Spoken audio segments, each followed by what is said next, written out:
Okay, gang, this is Transformation Thursday. And as you've been hearing all week, you're hearing from leaders within our DDPY community. And this one is no exception. It's Mike Lackey, and you are a dear friend, Mike. And I appreciate you taking your time. You guys, you need to know he does classes at the PC Center for groups of seniors that come in multiple times throughout the month. And it's so he's hands on with those of us that have had issues. But it's especially cool, Mike, because I'm pretty sure just recently you hit the big 6-0 years young, correct? That's right. And I'm still the baby in our group. We've got folks in their late 60s, folks in their 70s, 80s. Just had a fella join the group who's 85. Oh, And of course, we've got Ted who just had his 90th birthday. So they all tease me and they say, when you are our age, uh, you'll be in as good a shape as we are. yeah. It's kind of fun when 60, you're the kid in the classroom teaching, right? That's pretty cool. Pretty cool. That's right. And if there's, that's what I tell folks when they say to me, "Aren't you upset? 60 is such a big number." It's like, no, I just hang around folks who are 70, 80, and 90, and I am the baby. Exactly. Exactly.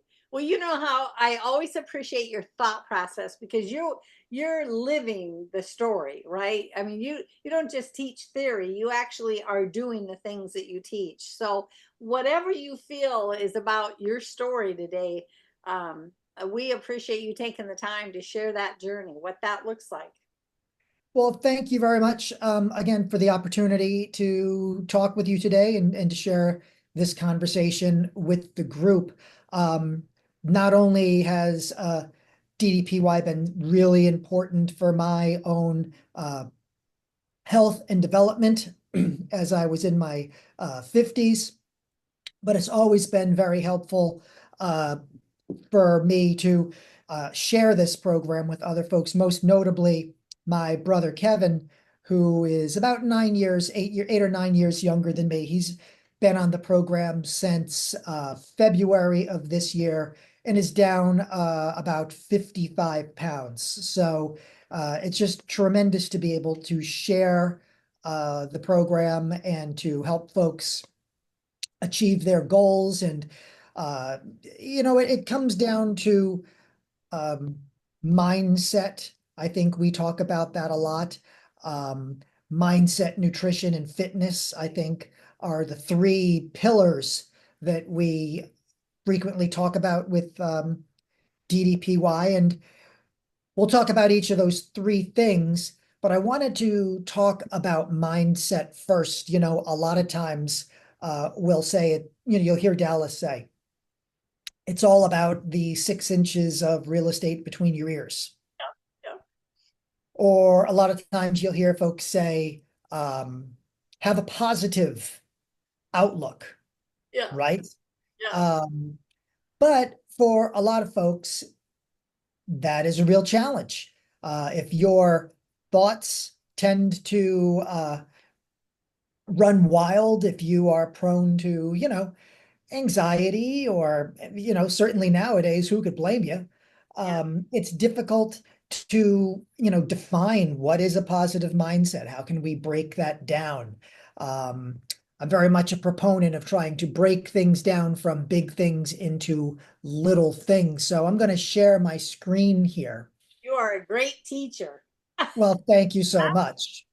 So when we're talking about a mindset for success, um, for me, it's don't just focus on your actions, but on cultivating the mindset that allows those actions to be executed. So in other words, let's say your example is, I'm going to start the 13-week DDPY program and I'm going to do it every day and I'm going to get big and muscular and look great on the beach and no one will kick sand in my face.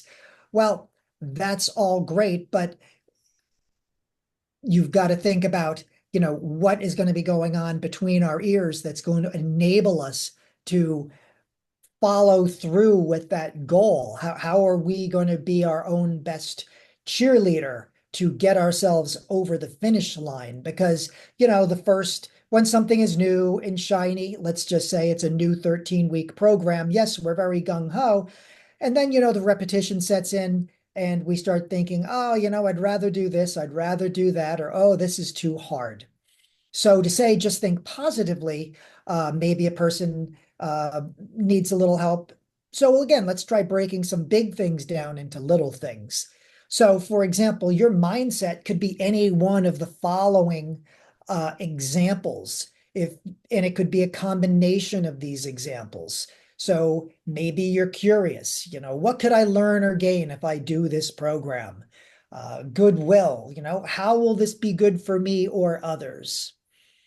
Think about consistency. Any wall is built one brick at a time, right? Yeah. Decisiveness. And we come across this a lot, you see this one a lot.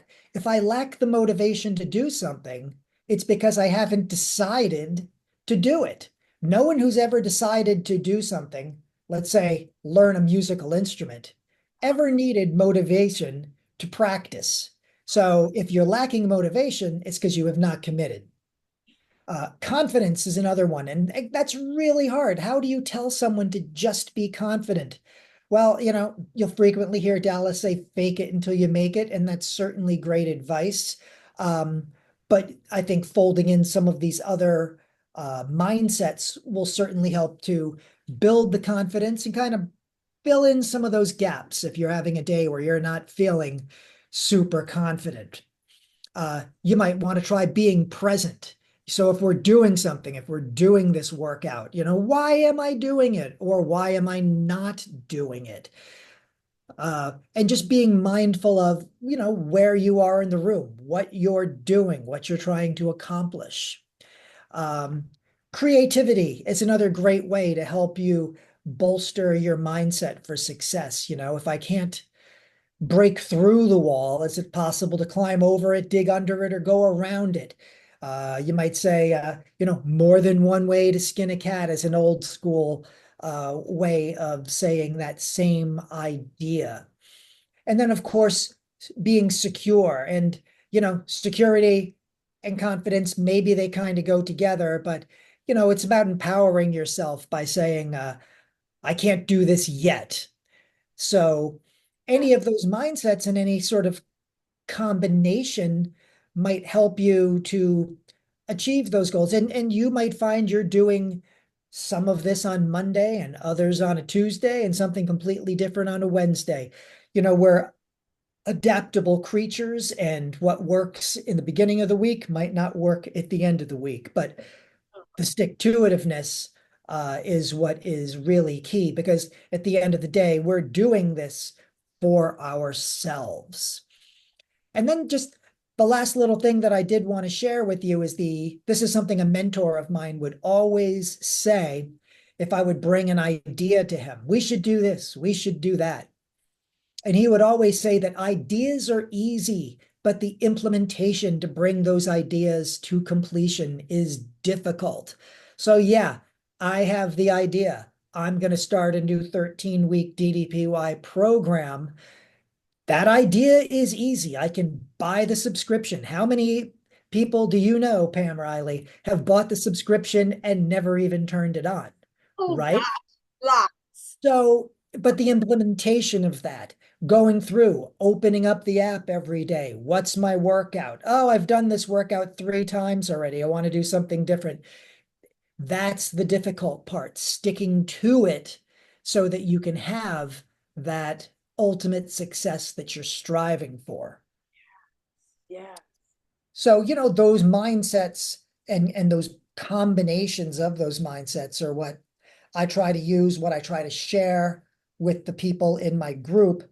And it's difficult, when we just had a fellow who's 85 join us. And yeah, he's the new kid in the room. And he looks around and he sees, folks who've been doing this, someone like Ted doing this for 23, 24 years. It's hard not to be a little intimidated. So, you kind of lean into, all right, well, why don't we just approach your session today with a little creativity. You can't do this, but I think you could do this instead. Or here, you can't stand on one leg to do the roundhouse, the leg over the head, but maybe we can do that sitting on the floor. Maybe we can do that lying on the floor. So just using that sense of creativity and fun to help us achieve the things we say that we want to do. Well, you do know that you and I are kindred spirits officially now, because I don't know if you guys noticed, but he's wearing a turtle necklace with a turtle on it. And anybody that knows me knows my motto has been from day one with DDPY, I'm the turtle in my own race. You're the turtle in your own race, Yeah. that's for And so sure. I know you said that means you actually have a pet turtle too. Right. And I'll tell you, as a turtle owner, turtles are not necessarily slow and lethargic. My turtle lives in the water, and if I were to take him out of the water, put him on the floor, he'll take off across the floor like a bat out of hell. So turtles certainly are they can be very speedy creatures. Yeah. Um, Well, well, speak to this, because I know you as a trainer, you just mentioned it. When you see someone in the class that can't keep up with Ted, you make sure that they know, hey, just modify. So speak to that concept, that how easy it is for us to think, well, he's doing that or she's doing that, even within our family here in DDPY. And it's how we wonder if we're not enough because we're seeing other people show more work and effort and results, right? Sure. Well, with human beings, we like to compare different things, right? Salty and sweet, just for example, hot and cold. And if I am starting something new, use the example DDPY program, right? I'm going to, of course, be comparing myself to the other folks in the room because I'm trying to learn as I go. And you're maybe you're new to this. You're trying to listen to the instructor. We have all these weird things, bent-legged barback, hulk it up. What's that? And I might be, there's a lot to take in, is what I'm saying, when you're first starting. So, of course, it's only natural. Same thing if you were learning to play the guitar. You might be trying to learn Mary Has a Little Lamb, and then you go into your guitar lesson and you see an 11-year-old shredding like Eddie Van Halen. Yes, you're going to compare yourself to them. But, you know, it's just a natural human uh, trait. If you're going to do it, try to do it at least with a healthy mindset instead of saying, "Oh, that 11-year-old is so much better at the guitar than I am," and kind of going into a spiral. Just try to set that as an example. Like, wow, one day I hope to be as good as that 11-year-old. Yeah. And within here, we do have so many people with injuries, right? Or replacements, hips, knees, shoulder, all these replacement things. And for them, sometimes they don't see anybody exactly like them because of all those things. But you've been around that even in your teaching, right? Because I know Patricia had issues and you pulled her all the way through that, right? Right. And that's one of the, real heavy responsibilities that we as instructors have to be mindful of, that um, I might be the 11-year-old with the great guitar skills in this example, and they might just be picking up the guitar for the first time. So, yes, you definitely have to be mindful of each person's limitation. And it's not up for me as the instructor to push someone past their limitations. I can encourage them to work past their previous best accomplishments and encourage them to do that safely. But certainly in the world of DDPY, there is no such thing as no pain, no gain. That's just not the way it is. Um, we'll say something to the effect, I think you've heard Dallas say, if it's a little uncomfortable, that means you need to do this more. If it hurts, you need to stop. So fortunately, no one's doing anything in our class that hurts. Well, yeah, but for sure, old school was, break through that wall.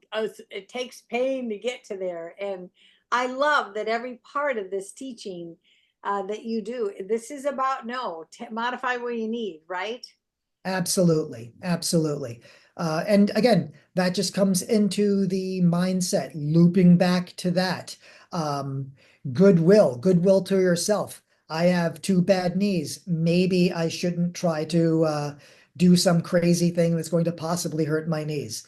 Um, but that's one of the wonderful things about the overall community, just the support that we give each other. And many times you'll see someone, if there's a big group class, someone that might be more experienced, not even an instructor, might say, "Oh, you're doing that backwards," or engage your feet more. So it's a very helpful community. Yeah, yeah. Well, bless your heart. And I know if people reach out to you with further questions, I know you're the kind of person that'll answer that. So you guys need to celebrate Mike as part of our family here and bring so much leadership and experience. You really do, Mike. And happy 60th birthday, too. Whoa. Thank you. And I don't look a day over 70. It's terrific. You're hilarious. Well, thank you so much for taking your time. You are such a willing servant to share and help people. It's powerful. You always get back to me right away, like, yeah, I'm like, oh, yay. Because I know you have a full life. So bless you, my friend. Well, thank you, Pam. And next time we speak, we'll do another deep dive into the world of turtles. Yes, exactly. Oh, yeah, you're speaking my language. Okay. And then Great. Mike Lackey. Bye. I love you.